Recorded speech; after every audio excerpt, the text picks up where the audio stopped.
we are still studying the different complications that are related to IFRS 15. As a reminder, IFRS 15 is based on a 5 steps model. The first step is related to the identification and definition of the contract. The second step is related to determination and the identification of the performance obligations. The third step is related to determination of the transaction price.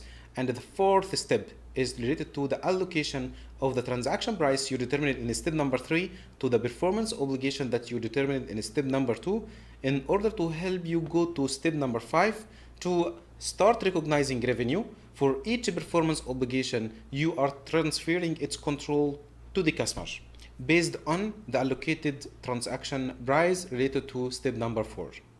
In each one of these steps, in each step of this 5 steps model, you have a different complications. In continuing to the series that I started with you regarding the complications related to IFRS 15, today I'm going to explore the complications related to the contract modifications. Usually after signing the first contract and the first and the original contract, you might have some amendment to this contract in terms of adding additional products and services. So here you have one of the complications related to, are these additional goods and services distinct or not?